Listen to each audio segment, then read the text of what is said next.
Get ready to witness every fight, from Mike Tyson's explosive rise in 1985 all the way to June 1991, packed with every devastating knockout that built his legacy as the most feared heavyweight champion before prison changed the game forever. March 6, 1985, Albany, New York.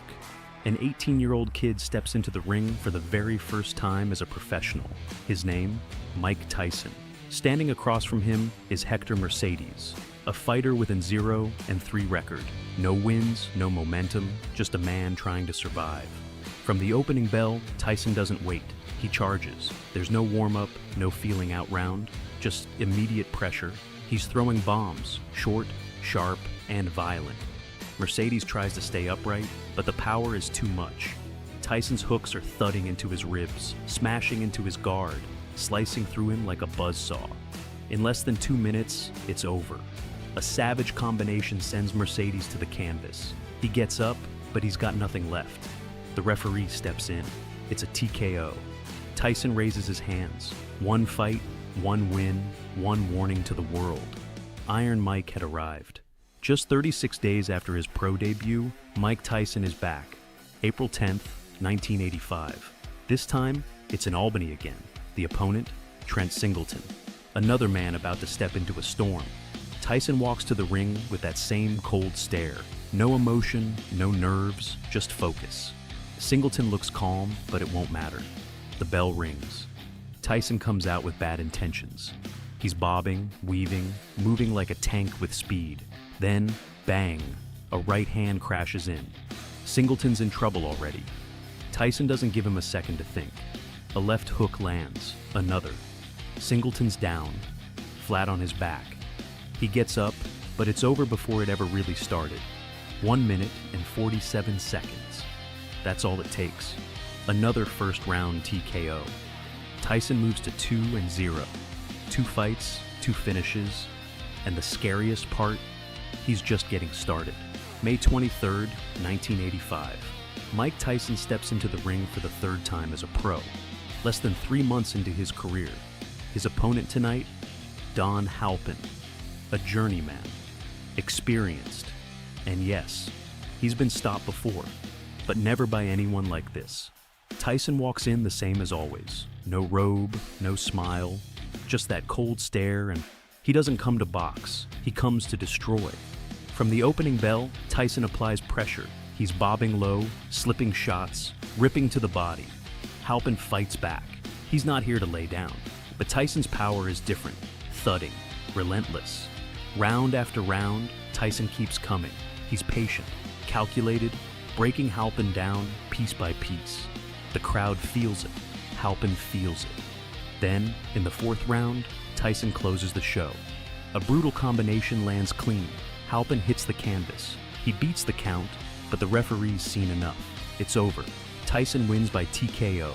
3 fights, 3 wins, all by stoppage. And with every punch, the legend is building. June 20th, 1985. Just 29 days since his last fight, Mike Tyson steps back into the ring. Fight number 4.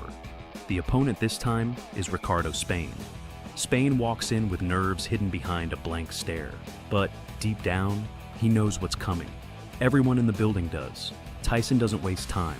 The bell rings, and he charges. He's not just throwing punches, he's launching missiles. Spain tries to move, tries to clinch, but Tyson cuts the ring like a butcher. Seconds in, Tyson lands a thunderous right hand. Spain is down, hard. He gets up, but his legs are gone.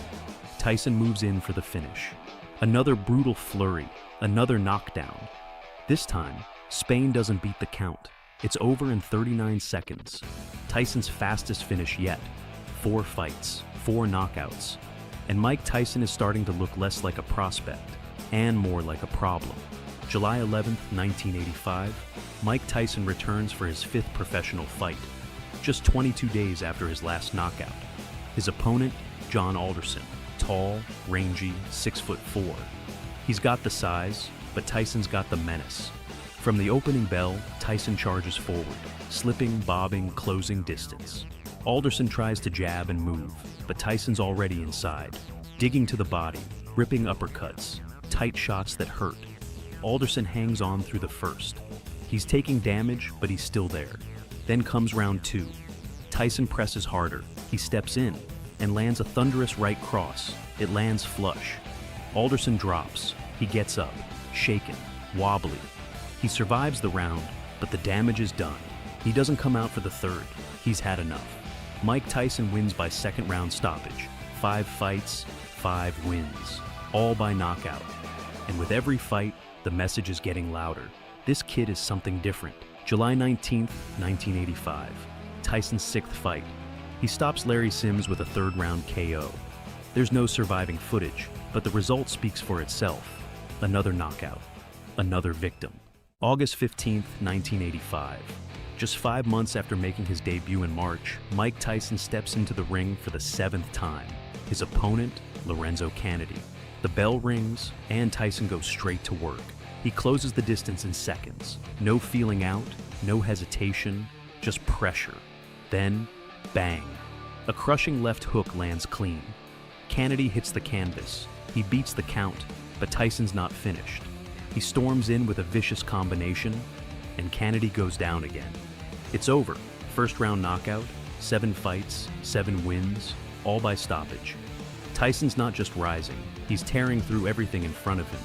Another knockout, another victim. September 5th, 1985. Mike Tyson enters the ring for his 8th professional fight. Just 6 months into his career, and the knockouts keep coming. Tonight, it's Michael Johnson's turn. From the start, Tyson is all pressure, slipping jabs, cutting the ring, loading up shots with bad intentions. Then, Tyson digs a vicious left hook to the body. Johnson goes down, gasping for air. He beats the count, but the damage is done. Tyson moves in for the finish. Seconds later, he unleashes a savage right hand, clean, brutal, final. Johnson drops hard. It's over. First round knockout. Again. 8 fights, 8 wins, 8 knockouts. Mike Tyson is a force of nature, and no one's making it out of the first round. October 9th, 1985. Mike Tyson steps in for his 9th professional fight. This time, the opponent is Donnie Long, a veteran, confident, even claiming he's going to derail the Tyson hype train. But once the bell rings, that confidence disappears fast. Tyson comes out aggressive, sharp, explosive. Seconds in, a thunderous left hook puts Long on the canvas. He gets up, but Tyson's not done. Another flurry, another knockdown. Long's legs are gone, but he keeps trying to fight. Tyson finishes it with a final brutal combination. A third knockdown, and that's it. First round, 3 knockdowns, fight over, 9 fights, 9 wins, 9 knockouts. Mike Tyson isn't just winning, he's obliterating. October 25th, 1985. Just 16 days after flattening Donnie Long, Mike Tyson is back again. Fight number 10. The opponent, Robert Coley. From the moment the bell rings, it's one-way traffic. Tyson charges forward, slipping shots, ripping hooks, throwing every punch with bad intentions. Coley backs up, trying to stay out of danger. But Tyson closes the distance in a flash. Then, boom! A crushing shot lands clean. Coley hits the canvas, out cold. 1 round, 1 punch too many. It's another knockout. 10 fights, 10 wins, 10 knockouts. Tyson isn't slowing down. He's picking up steam. November 1st, 1985. Mike Tyson steps into the ring for the 11th time, just a week after his last fight. This time, it's Sterling Benjamin standing in front of him. The bell rings, and Tyson does what Tyson does. Immediate pressure. He storms forward, bobbing low, firing heavy shots to the body and the head. Benjamin tries to move, tries to stay on the outside, but it's no use. Tyson traps him against the ropes and unloads. A vicious barrage lands. Benjamin can't answer. The referee steps in. First round. TKO. 11 fights, 11 wins, 11 stoppages. Tyson's pace is insane. His power is real. And everyone in the division is starting to take notice. November 13th, 1985. Mike Tyson steps in for his 12th professional fight. Just 12 days after his last outing.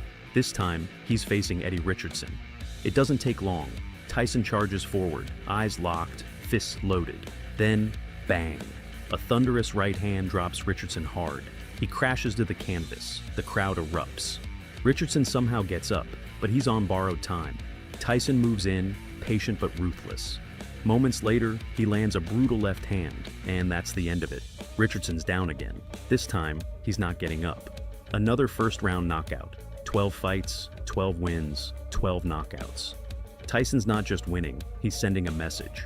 November 22nd, 1985. Just 9 days after his last knockout, Mike Tyson steps in for fight number 13. This time, it's Conroy Nelson, a big man, experienced, with some power of his own. But none of that matters. Tyson comes out fast, as always. Slipping shots, digging to the body, backing Nelson up early. Nelson tries to stand his ground, tries to trade, but Tyson's just too quick, too sharp, too violent. In the second round, Tyson turns it up. He traps Nelson on the ropes and unloads. A brutal combination crashes through. Nelson can't respond. The referee jumps in. It's over. Second round TKO. 13 fights, 13 wins, 13 knockouts. The streak rolls on, and Tyson keeps looking more terrifying every time out. December 6th, 1985, Mike Tyson steps in for fight number 14, just 2 weeks after his last victory. This time, it's Sammy Scaff in the other corner, tall, over 6'5", thinking maybe he can use his size. But Tyson isn't interested in reach or height. From the opening bell, he goes to work, slipping jabs, digging to the body, closing distance with bad intentions. Then, he lands it. A brutal left hook crashes home. Scaff drops like a tree, and he's not getting up. 14 fights, 14 wins, 14 knockouts. Tyson's not rising, he's erupting. December 27th, 1985. Just 2 days after Christmas, and Mike Tyson is right back in the ring. This is fight number 15, and his opponent tonight is Mark Young. What's staggering is the pace. Tyson made his pro debut on March 6th. This is his 15th fight in just 296 days. That's one fight every 19.7 days. Relentless. And once again, Tyson wastes no time. He comes out sharp, focused, closing the distance like a predator. Then, boom. A single savage uppercut detonates under Young's chin. He goes down hard, flat. It's over. First round knockout. 15 fights, 15 wins, 15 knockouts. Tyson isn't just fighting often, he's ending careers before the first bell finishes echoing. 1985 was just the beginning. 15 fights, 15 knockouts, and Tyson was only getting started. As 1986 approached, the boxing world braced for the storm that was coming. January 11th, 1986. A new year, but the same Mike Tyson. Just 2 weeks into the calendar, he's already back in the ring. Fight number 16. The opponent, David Jacko. Jacko comes in with experience and height, but none of that helps. Tyson starts fast, relentless pressure, slipping shots, and ripping brutal hooks to the head and body. Jacko can't keep him off. He's dropped once, then again, and again. 3 knockdowns in 1 round. The fight's over. TKO in round 1. 16 fights, 16 wins, 16 knockouts. The year may have changed, but Tyson's destruction is only picking up speed. January 24th, 1986. Just 13 days after his last outing, Mike Tyson returns for fight number 17. This time, it's Mike Jamison, tough, experienced, and expected to take Tyson some rounds. And he does, briefly. Tyson applies pressure from the start, cutting off the ring, battering the body, picking his shots with precision. In round 4, Jamison goes down. He gets up, but he's fading fast. Then in round 5, Tyson drops him again, heavy. Jamison beats the count, but he's in no condition to continue. The referee takes one look and waves it off. TKO, round 5, 17 fights, 17 wins, 17 knockouts. The streak rolls on, and Tyson shows he can go rounds, if you last that long. February 16th, 1986. Fight number 18. Mike Tyson steps into the ring against Jesse Ferguson, a seasoned heavyweight known for his durability and experience. Ferguson had previously secured victories over notable opponents, including a win against James "Buster" Douglas, showcasing his resilience in the ring. From the outset, Tyson applies relentless pressure. His trademark aggression and power are on full display. In the 5th round, Tyson lands a devastating uppercut that breaks Ferguson's nose. visibly affecting his performance. As the fight progresses into the 6th round, Ferguson resorts to excessive holding, attempting to neutralize Tyson's onslaught. The referee issues multiple warnings, but the holding continues. Eventually, the referee intervenes, stopping the fight due to Ferguson's repeated infractions. The bout is officially recorded as a technical knockout in favor of Tyson. 18 fights, 18 wins, 18 knockouts. Tyson's dominance continues, overcoming his most dangerous opponent to date with unwavering determination. March 10, 1986. Mike Tyson's 19th fight. The opponent, Steve Zowski. Another test, another opportunity for Tyson to make a statement. From the opening bell, Tyson takes control, slipping jabs, closing the distance, digging heavy shots to the body and head. Zowski tries to hold on, but Tyson keeps coming, relentless, explosive. In the 3rd round, Tyson ends it. A vicious left uppercut lands clean. Zowski goes down, flat on his face. He's counted out. Knockout, round 3, 19 fights, 19 wins, 19 knockouts, another finish, another name on the list. Tyson's momentum is unstoppable. May 3rd, 1986. Mike Tyson's 20th fight. The opponent, James "Quick" Tillis, a seasoned veteran, former world title challenger, and the most experienced fighter Tyson had faced to date. From the opening bell, Tillis uses his experience, jabbing, moving, clinching, to frustrate Tyson. In the 4th round, Tyson lands a crisp left hook, sending Tillis to the canvas. Tillis rises quickly, unhurt, but the knockdown proves pivotal. As the fight progresses, Tillis continues to utilize his movement and jab, while Tyson presses forward, landing heavy shots when he can. The bout goes the full 10 rounds, marking the first time Tyson has been taken the distance. The judges score it unanimously for Tyson, 6-4, 6-4, and 8-2. His record improves to 20-0, but the knockout streak ends. 20 fights, 20 wins, 19 knockouts. A new chapter begins. Tyson proves he can go the distance and still come out on top. May 20th, 1986.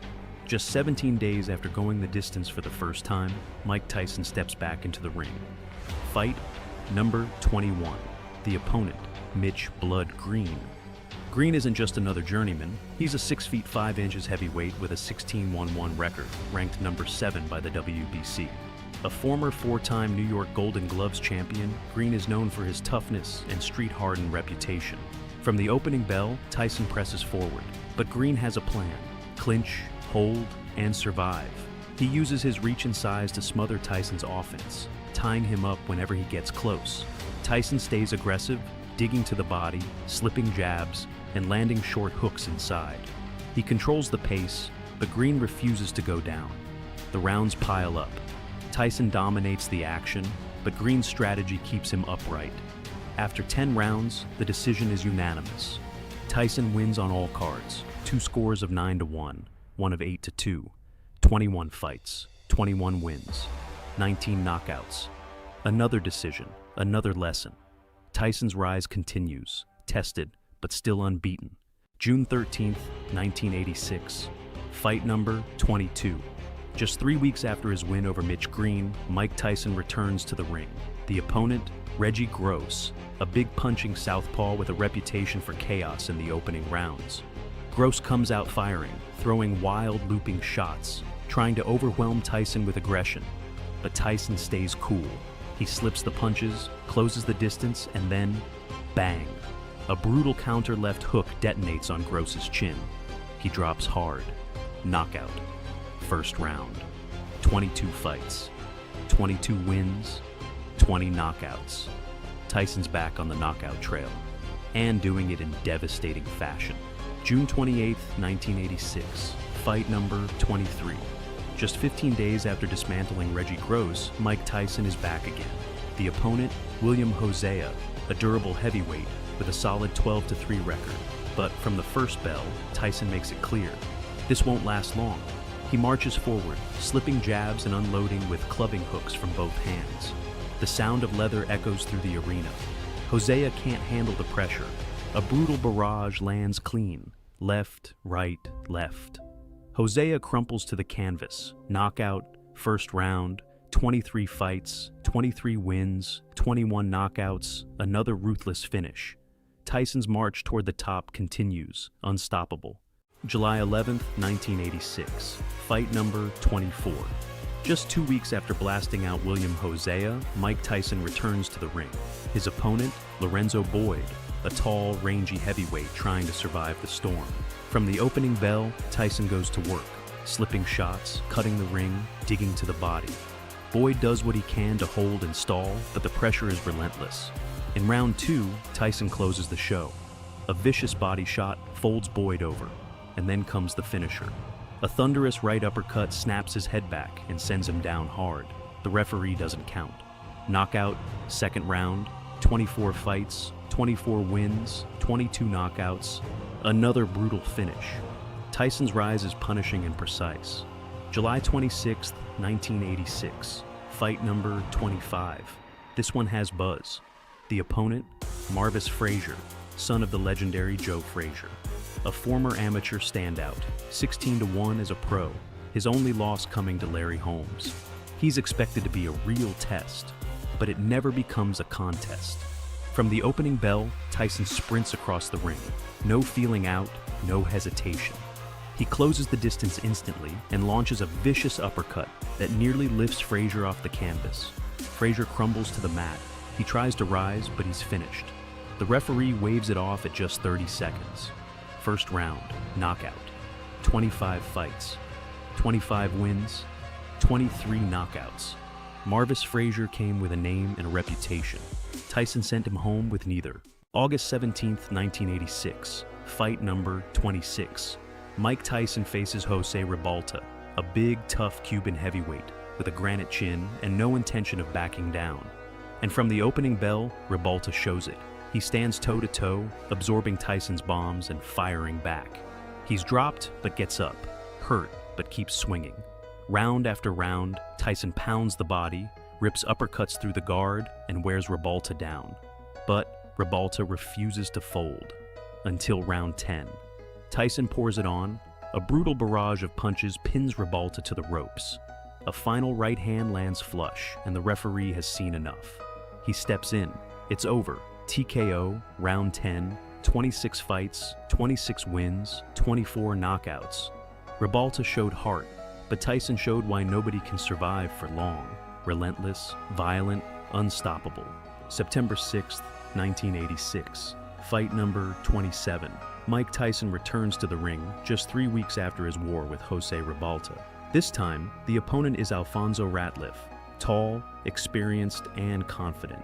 But Tyson wastes no time. He cuts the ring, closes the distance, and starts digging heavy shots to the body and head. Ratliff tries to stay mobile, but Tyson keeps him trapped. Then, in round 2, the breakthrough. A stiff left hook lands flush and staggers Ratliff badly. Tyson swarms with a brutal follow-up, and the referee steps in to stop the onslaught. TKO, second round. 27 fights, 27 wins, 25 knockouts. Another opponent overwhelmed. Tyson's speed, power, and precision are on full display, and the destruction just keeps coming. November 22nd, 1986, fight number 28. Mike Tyson steps into the ring at the Las Vegas Hilton to challenge Trevor Berbick for the WBC heavyweight title. At just 20 years and 4 months old, Tyson aims to become the youngest heavyweight champion in history, surpassing Floyd Patterson's record. Berbick, a seasoned Jamaican-born fighter, holds a 31-4-1 record with 23 knockouts. He secured the WBC title earlier that year by defeating Pinklon Thomas. Notably, Berbick is the only boxer to have faced Muhammad Ali, Larry Holmes, and now Mike Tyson. From the opening bell, Tyson asserts dominance. He relentlessly pressures Berbick, landing powerful combinations. In the second round, Tyson delivers a right to the body, followed by a left hook to the head, sending Berbick to the canvas. Berbick attempts to rise but collapses multiple times, prompting referee Mills Lane to stop the fight at 2:35 of round 2. Result: TKO, round 2. With this victory, Tyson becomes the youngest heavyweight champion ever, a record that still stands. This fight marks the beginning of Tyson's reign of dominance in the heavyweight division.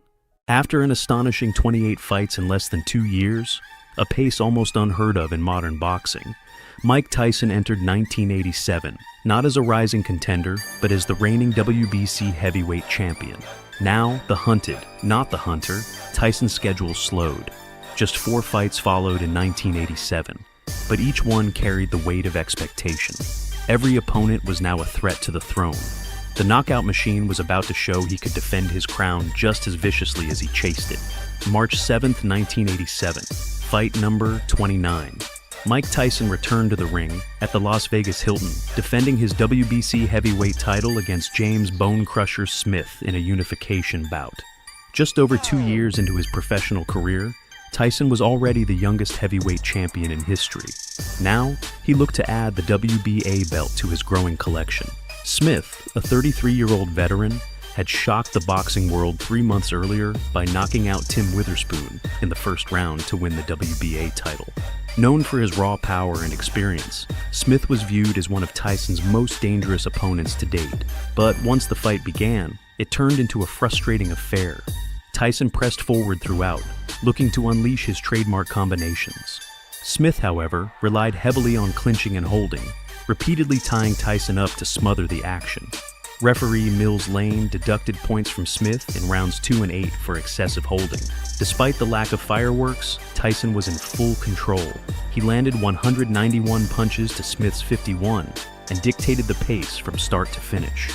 After 12 rounds, Tyson was awarded a unanimous decision with wide scores of 120 to 106 and 119 to 107 twice. With the win, Tyson unified the WBC and WBA heavyweight titles, a major milestone in his quest to become the undisputed champion of the world. May 30th, 1987, fight number 30. Mike Tyson stepped into the ring at the Las Vegas Hilton, defending his WBC and WBA heavyweight championships against former world champion Pinklon Thomas. At just 20 years old, Tyson was already a 2-belt title holder, and the boxing world was watching closely as he continued his meteoric rise toward undisputed status. Thomas, a tall and durable heavyweight with a strong jab and notable toughness, brought a 29 to 1 record into the bout. He had held the WBC title from 1984 to 1986, making one successful defense before losing the belt to Trevor Berbick, the same Berbick Tyson had demolished in 2 rounds just 6 months earlier. Thomas had never been stopped in his professional career, and many believed he would provide a real gauge of Tyson's ability to handle experienced, well-conditioned opponents. Coming into the fight, there was talk that Thomas had rediscovered his form in training, and was laser-focused on regaining a version of the heavyweight crown. He had switched trainers to the legendary Angelo Dundee, the man who guided Muhammad Ali through his iconic career, and was determined to re-establish himself at the top of the division.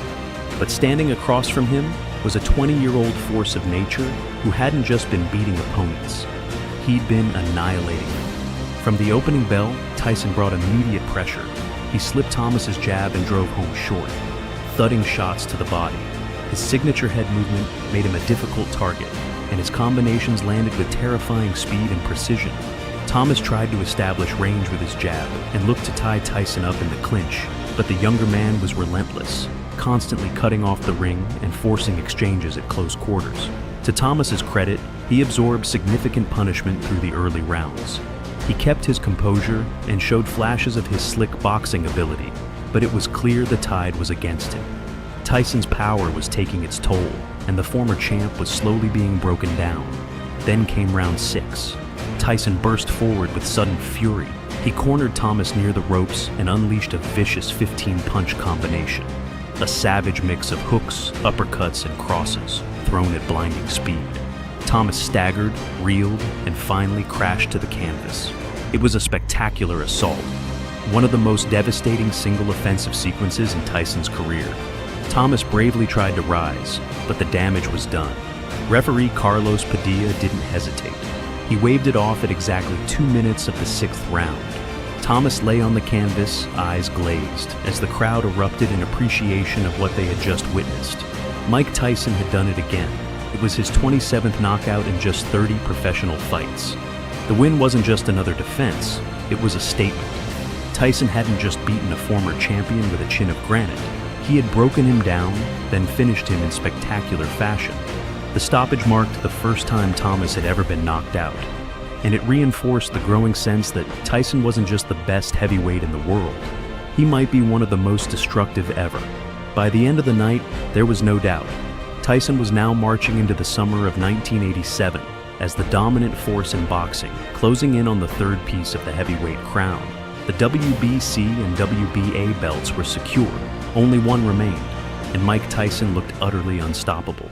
August 1st, 1987, fight number 31. Just 2 months after his brutal sixth-round stoppage of Pinklon Thomas, Mike Tyson stepped into the ring once again, this time with history on the line. The opponent, unbeaten IBF heavyweight champion Tony Tucker. The venue, the Las Vegas Hilton. The stakes, all three major belts, the WBC, WBA, and IBF. For the first time since the days of Muhammad Ali, the heavyweight division would crown an undisputed champion. Tony Tucker was no ordinary challenger. At 6 feet 5 inches with a sharp jab, fast hands, and an undefeated record of 34-0, he was confident and fully aware of what was at stake. Just 3 months earlier, Tucker had claimed the vacant IBF title by stopping James "Buster" Douglas in the 10th round. Now, he was aiming to do what no man had even come close to doing: defeat Mike Tyson. Tyson, 21 years old and already holding the WBC and WBA belts, entered the fight with a perfect 30-0 record and 27 knockouts. He was the most feared man in the sport, a ferocious blend of speed, power, and aggression. But with the pressure of unifying the division on his shoulders, this would be his most significant challenge yet. The fight began with both fighters feeling each other out. Tyson pressed forward with his trademark aggression and combinations to the body. From the second round onward, he settled into a rhythm, slipping punches, closing the distance, and landing heavy hooks to the head and ribs. Tucker boxed well early, using his height and reach advantage to frustrate Tyson at times. But as the rounds wore on, Tyson's pressure began to break through. The challenger started holding more, clinching whenever Tyson got close. And though he showed impressive toughness, he simply couldn't match Tyson's work rate or power. By the championship rounds, the difference in output was clear. Tyson had taken control of the fight. He continued to throw combinations and bursts, forcing Tucker to fight off the back foot. Though Tucker remained upright, he wasn't doing enough to win rounds, and he was gradually being outworked by the younger, hungrier champion. After 12 hard-fought rounds, the judges returned a unanimous decision, 119 to 111, 118 to 113, 116 to 112, all in favor of Tyson. It was only the fourth time Tyson had gone the distance in his career, but the victory was no less significant. With the win, Mike Tyson became the undisputed heavyweight champion of the world, unifying the WBC, WBA, and IBF titles. At just 21 years old, he was the youngest to ever achieve that feat in the heavyweight division, a record that still stands to this day. He had faced adversity, adjusted, and outpointed a skilled, undefeated opponent over 12 rounds. This wasn't just about knockouts anymore, it was about proving he could win in every way possible. Tyson stood at the top of the mountain, undisputed, unmatched, and still only just getting started. October 16th, 1987, fight number 32. 7 weeks after becoming the undisputed heavyweight champion of the world, Mike Tyson made the first defense of his unified title. His opponent was the undefeated Olympic gold medalist, Tyrell Biggs, a man who had long believed he was destined to beat Tyson. Biggs had won gold in the super heavyweight division at the 1984 Olympics and turned professional with high expectations.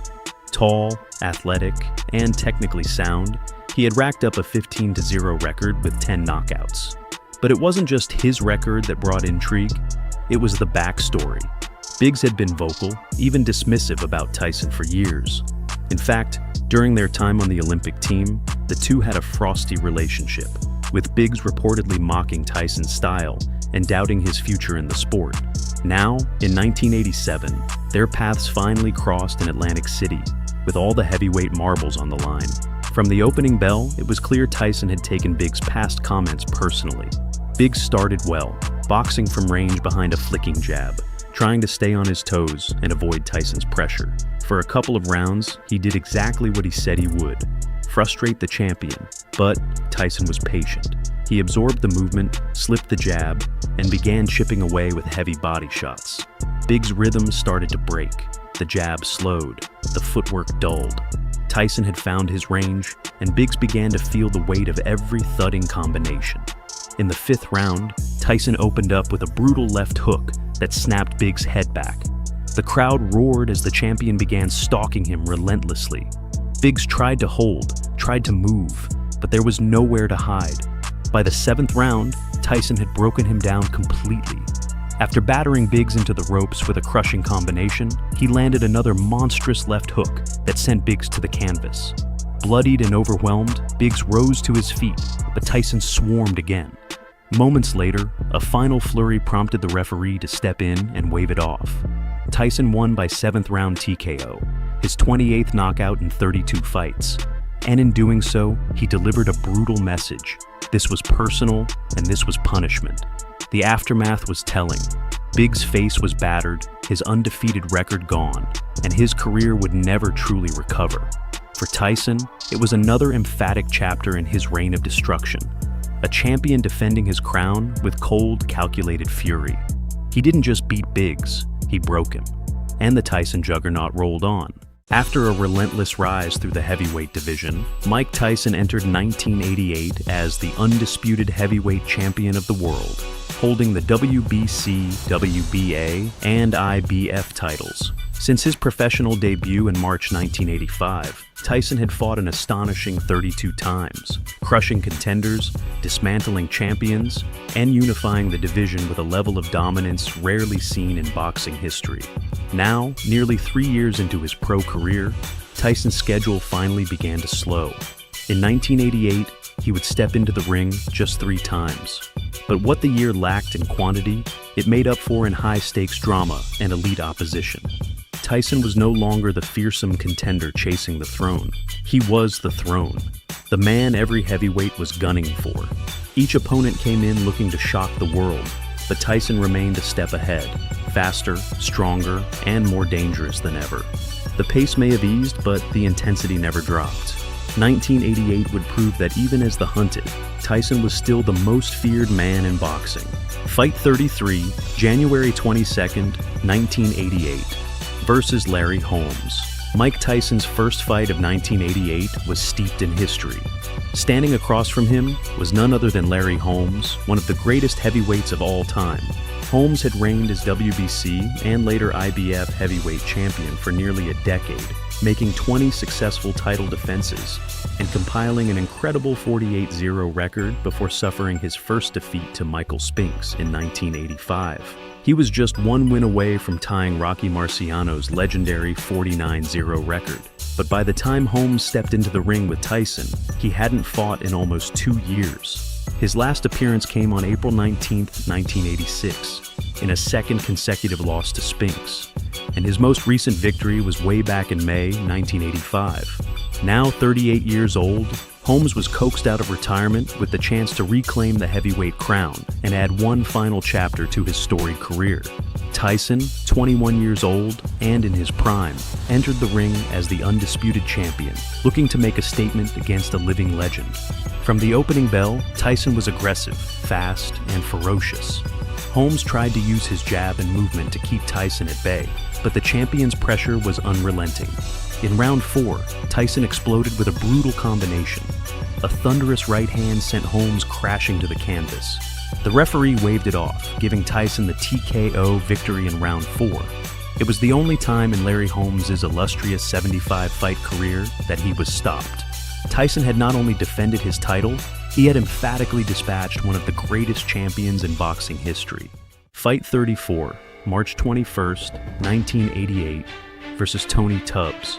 On March 21st, 1988, Mike Tyson stepped into the ring for the 34th fight of his career, defending his undisputed heavyweight championship in Tokyo, Japan, against former WBA world champion Tony Tubbs. Tubbs entered the bout with a 24-1 record and a strong pedigree. He had captured the WBA heavyweight title in 1985 by outboxing Greg Page and was widely regarded as one of the most technically gifted heavyweights of the era. With fast hands, fluid footwork, and solid defensive skills, Tubbs had the kind of style that some believed could trouble Tyson. However, his career had been inconsistent. He lost the title to Tim Witherspoon in 1986 and had since battled questions about his focus and conditioning. Coming into the Tyson fight, Tubbs was in the midst of disputes with his training team and weighed in at 238.5 pounds, noticeably heavier than his best fighting shape. Despite those concerns, Tubbs started the fight confidently. He landed quick jabs and combinations, using his speed and ring IQ to keep Tyson off balance early. But Tyson remained patient, applying steady pressure and slowly cutting down the ring. Then, late in round 2, Tyson landed a thunderous left hook to the head that staggered Tubbs. The challenger wobbled backward and collapsed to the canvas. Though he tried to rise, it was clear he was in no condition to continue. The referee stepped in and waved off the fight, giving Tyson the win by second-round TKO. It was Tyson's 30th knockout in 34 fights, and yet another emphatic display of his devastating power and precision. Tubbs, a former world champion and skilled contender, had brought experience into the ring. But, like so many before him, he couldn't withstand Tyson's firepower. Fight 35, June 27, 1988, versus Michael Spinks. By mid-1988, Mike Tyson was already a household name. Just over 3 years removed from his professional debut, he had torn through the heavyweight division with frightening speed and power, unifying the WBA, WBC, and IBF titles to become the undisputed heavyweight champion of the world. With an unbeaten record of 34-0, including 30 knockouts, Tyson had beaten every man put in front of him, often with ease. But one name still lingered in the background: Michael Spinks. Spinks was no ordinary contender. He was an Olympic gold medalist, a former undisputed light heavyweight champion, who had made history in 1985 by moving up in weight and handing Larry Holmes his first career defeat, and then doing it again in a rematch. Holmes had been just one win away from tying Rocky Marciano's perfect 49-0 record when Spinks upset him. That made Spinks the lineal heavyweight champion, the man who beat the man. And for many boxing purists, that lineage still mattered, even as Tyson collected all the sanctioning body belts. But Spinks had taken a different route. Instead of facing the best heavyweights in the rankings, he had chosen more lucrative fights, including a high-profile bout with Jerry Cooney, which he won impressively via a fifth-round knockout. However, by refusing to face IBF mandatory challenger Tony Tucker, Spinks was stripped of that belt, a title that Tyson would later pick up when he beat Tucker in 1987 to unify the division. Despite this, Spinks remained undefeated and unbowed. His supporters argued that he had never been beaten, and therefore, his claim to the championship, the true championship, still held weight. For nearly 2 years, the fight between Tyson and Spinks was talked about as the ultimate showdown. Tyson had destroyed everyone in his path, defending his titles against top contenders like Bonecrusher Smith, Pinklon Thomas, Tyrell Biggs, Larry Holmes, and Tony Tubbs. Spinks had fought only twice since 1986, but both wins had been decisive. Public pressure mounted.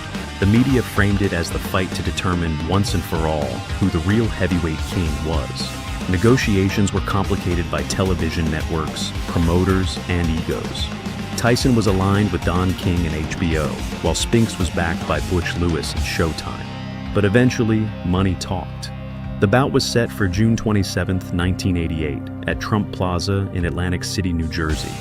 The financial stakes were enormous. It was the richest fight in boxing history at the time, generating an estimated $70 million.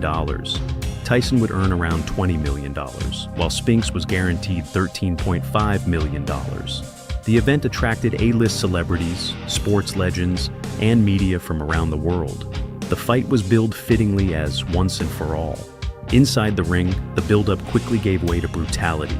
The opening bell rang, and Tyson wasted no time. He charged out with his signature aggression, bobbing and weaving, looking to close the distance. Spinks, visibly tense and trying to remain composed, attempted to clinch and buy time. But it was no use. Tyson slipped a jab and uncorked a crushing overhand right, arguably one of the most perfect punches he ever landed. It detonated on Spink's jaw and sent him flat on his back. His head bounced slightly off the canvas. He tried to move, but couldn't beat the count. Referee Frank Cappuccino reached 10. The fight lasted just 91 seconds. The long-awaited super fight was over in less than 2 minutes. The result was not just another knockout for Tyson. It was a definitive and emphatic answer to all lingering questions. Michael Spinks was not just beaten, he was obliterated. Tyson had now unified all 3 major belts and defeated the lineal champion. There was no dispute, no debate. He was the one true heavyweight king. Following, arguably, the most significant victories of his career in 1988, Mike Tyson entered 1989 as the undisputed heavyweight king. But with his dominance firmly established, Tyson's schedule slowed, featuring just 2 fights that year, as the boxing world watched and waited for the next challenger brave enough to face the baddest man on the planet. Fight 36, February 25, 1989, versus Frank Bruno. After a dominant 1988 campaign, Mike Tyson returned to the ring on February 25, 1989, to defend his undisputed heavyweight titles against Britain's Frank Bruno at the Las Vegas Hilton. This bout was highly anticipated, having been postponed multiple times due to Tyson's personal and professional challenges, including a divorce, legal disputes, and changes in his training team. The fight commenced explosively, with Tyson knocking Bruno down just 14 seconds into the first round with a right hook. However, Bruno showcased resilience, rising quickly and later in the round, landing a combination, a right hand followed by a left hook, that momentarily staggered Tyson, marking the first time in his professional career that he appeared visibly shaken. Despite Bruno's efforts, Tyson regained control in the subsequent rounds, applying relentless pressure. In the 5th round, Tyson unleashed a series of powerful punches, culminating in a right uppercut and a left hook that left Bruno defenseless against the ropes. Referee Richard Steele intervened, stopping the fight at 2:55 of the 5th round, awarding Tyson a technical knockout victory. This victory improved Tyson's record to 36-0, with 32 knockouts, and reaffirmed his status as the undisputed heavyweight champion. Bruno, despite the loss, earned respect for his tenacity and would later achieve his own championship success. Fight 37, July 21, 1989, versus Carl Williams. On July 21, 1989, Mike Tyson defended his undisputed heavyweight titles against Carl "The Truth" Williams at the Convention Center in Atlantic City, New Jersey. Tyson entered the bout with a perfect 36-0 record, including 32 knockouts, and was widely regarded as the most formidable force in boxing. Williams, standing at 6 feet 4 inches with an 85-inch reach, was the IBF's #1 contender and known for his sharp left jab. He had previously challenged Larry Holmes for the IBF title in 1985, narrowly losing by unanimous decision, and had since secured 5 consecutive victories to re-establish himself as a top contender. From the opening bell, Tyson applied relentless pressure, slipping Williams' jabs and closing the distance. Approximately 76 seconds into the first round, Tyson countered a Williams jab with a devastating left hook to the jaw, sending Williams crashing to the canvas. Williams managed to rise at the count of 8, but appeared unsteady. Referee Randy Newman assessed Williams' condition, and observing a lack of responsiveness and clear signs of disorientation, decided to stop the fight at 1:33 of the first round, awarding Tyson a technical knockout victory. The abrupt stoppage sparked controversy, with Williams and his camp protesting that he was fit to continue. However, Newman defended his decision, citing Williams's glazed expression and inability to respond coherently as justification for halting the bout to ensure the fighter's safety.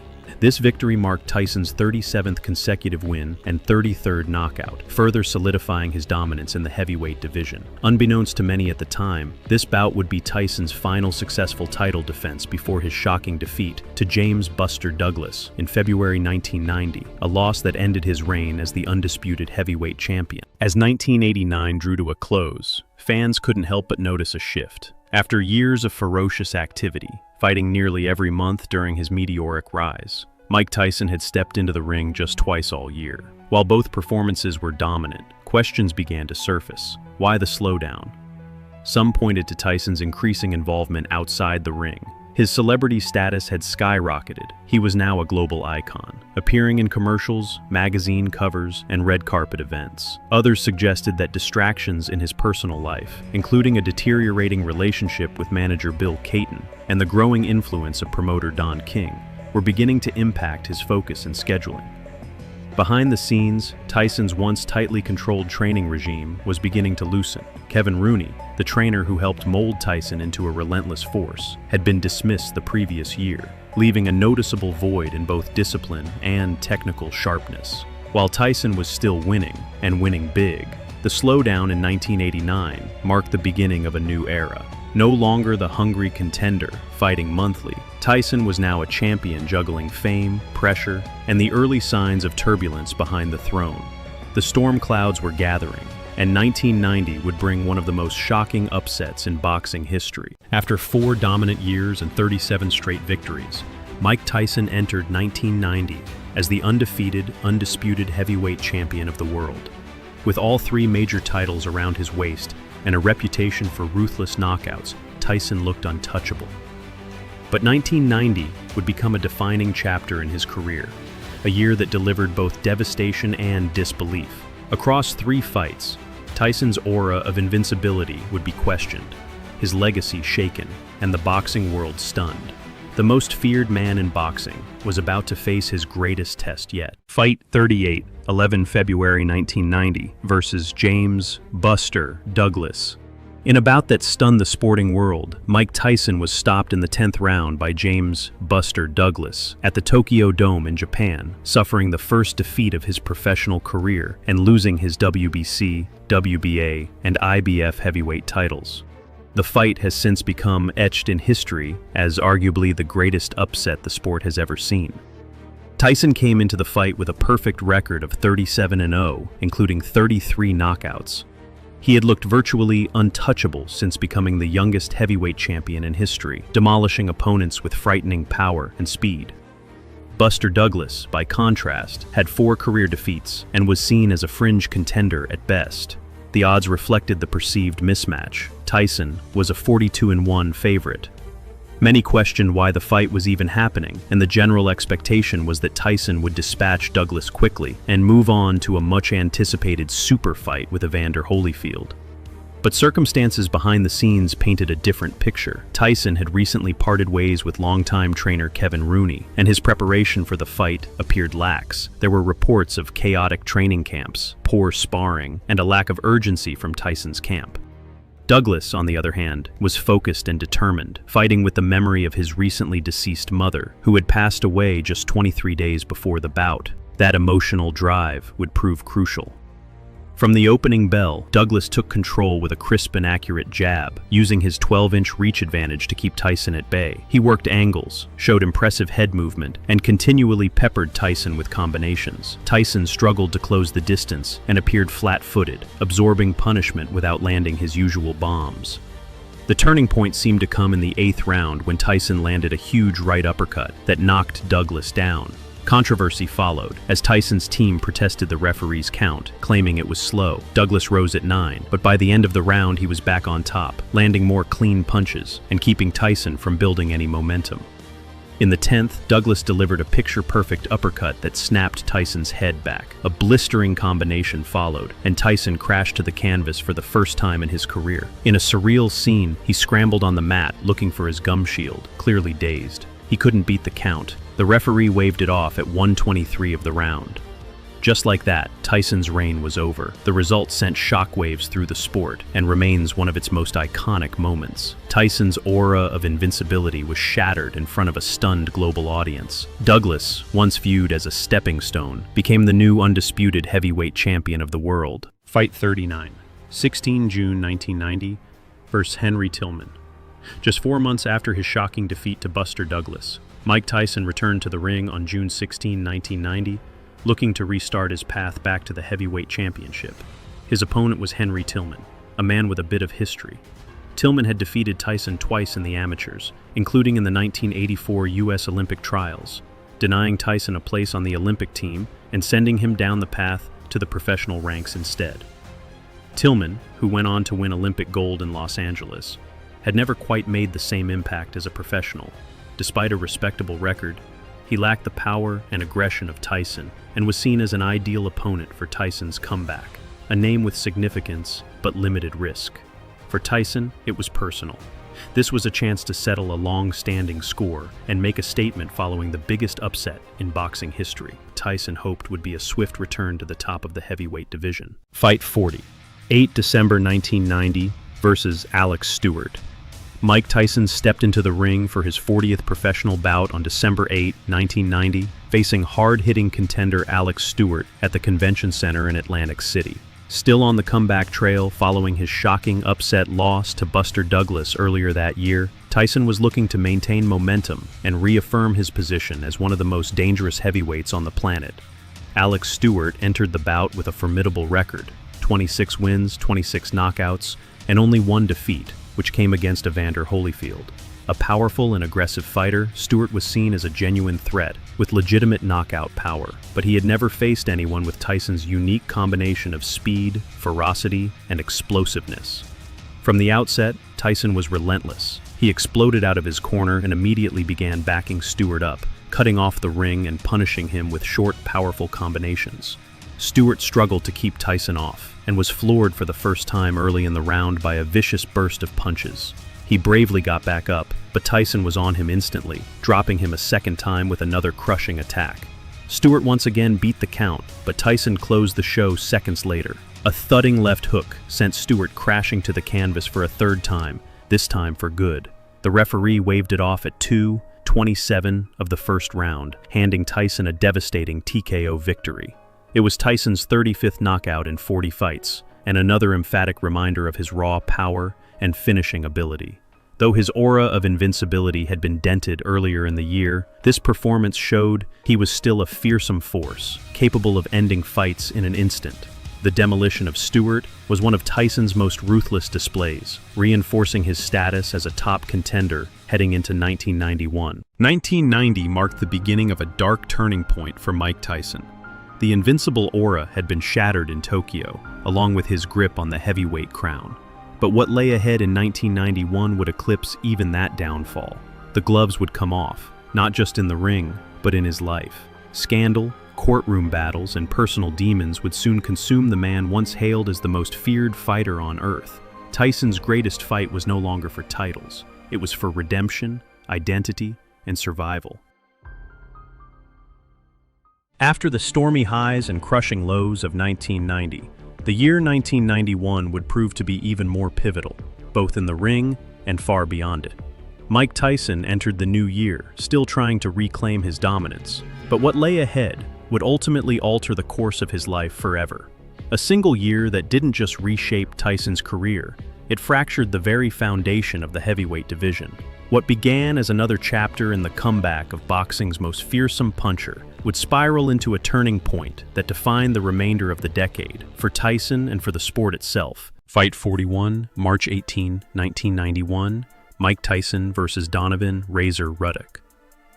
By March 1991, Mike Tyson was looking to cement his comeback after rebounding from the seismic upset to Buster Douglas with dominant first-round knockouts over Henry Tillman and Alex Stewart.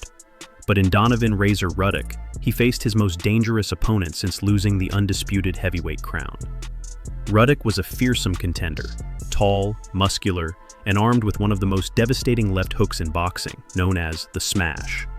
He had earned a reputation as a wrecking ball by knocking out former WBA champion Michael Dokes in a savage fourth-round finish and stopping James "Bonecrusher" Smith, one of the few fighters to go the distance with Tyson.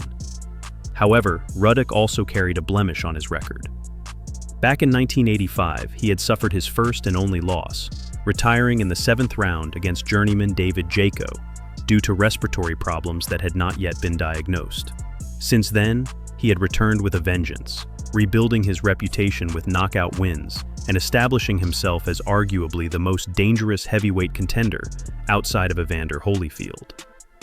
The bout, held at the Mirage in Las Vegas, was not for a title, but it was a WBC eliminator and billed as a war between two of the division's most explosive punchers.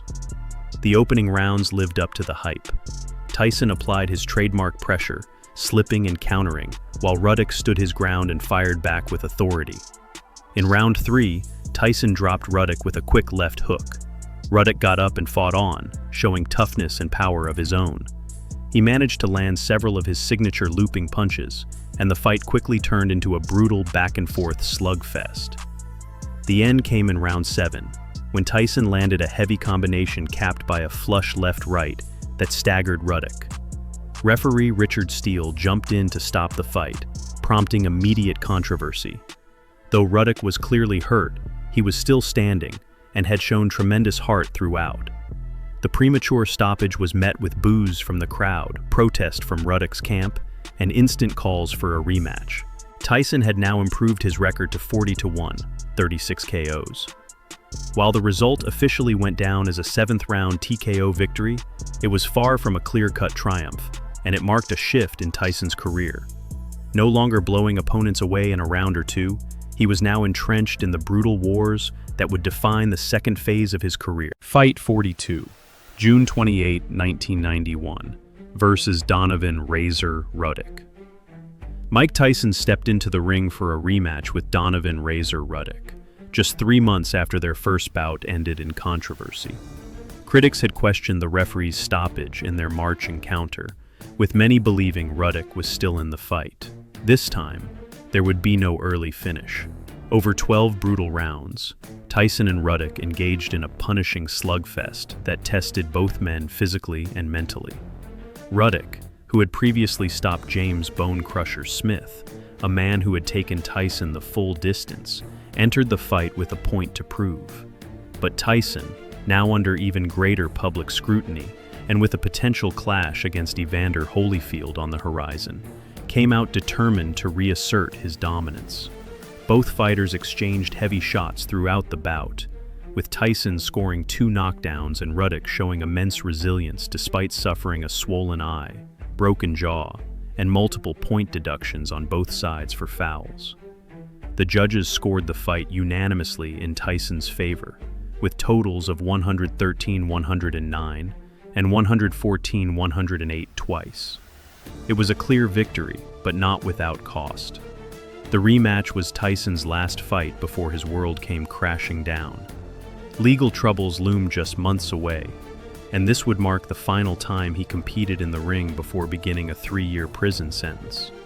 In many ways, it was the end of the Tyson era as the boxing world had known it. By the end of 1991, Mike Tyson had staged a strong comeback after his shocking 1990 loss to Buster Douglas.